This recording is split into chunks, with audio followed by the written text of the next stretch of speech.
Are you aware that water-powered vehicles have been in existence for many years? Well, if not, then it's likely because they've not been covered by the media at all. Strangely, the inventors of such fascinating work appear to have been bullied into stopping their genuine work, or passed away in rather bizarre situations. Stanley Meyer, one of the inventors, was responsible for designing a gadget that was believed to be able to make any car run only on water. It's attested that a car when outfitted with such gadget had the ability to travel all of the US on a measly 22 gallons of water. The inventor stressed that either tap, purified, or salt water were viable options as engine fuel. Stanley Meyer was certain that his work had been recognized by other institutions, as he obtained interest from the Pentagon and even supposed honors for his work. As well, the British Advanced Energy Institute sent an envoy to research his body of work. Later, they even confirmed this by stating that, "We recently sent a delegation to witness Stan's work, to really evaluate it. This is one of the most important inventions of the century."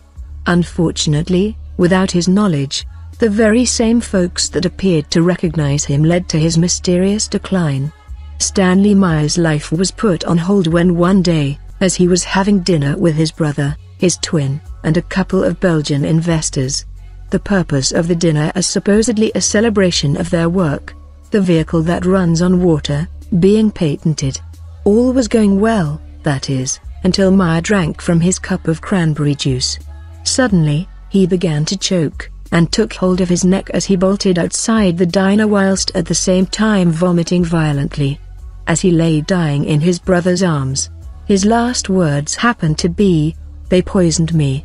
Although the cause of death was officially classified as brain aneurysm, it is incredibly suspicious that his dying words happened to be about an attempt to murder him.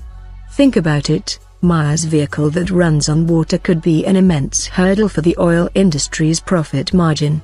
However, could it really be that corporations in the oil industry could be so cold as to do whatever it takes to end this potential threat from launching?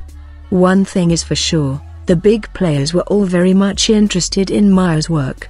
Investments and notoriety had been gained from all the large oil companies, to investment firms, and the government was rumored to have been as well.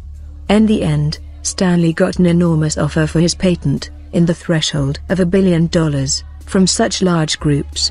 However, he passed on all of them, as the main reason for his developing of a vehicle that runs on water was so that big oil companies and countries would stop being able to take advantage of consumers. Still, that unfortunately never came to be, and as we know, oil and gas prices have since skyrocketed as the water-run vehicle was not put out on the market. Stanley was a rare person, one of those that wanted to genuinely make the world better through his work.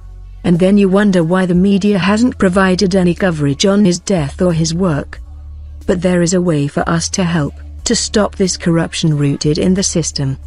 Get word out, make yourself heard, and tell about this story that has been silenced by the big corporations. If we want a world with free energy, we need to support people like Stanley Meyer, who once said, "If me and you could come together in accord, no political institution in the world, no multinationalist groups could defeat us."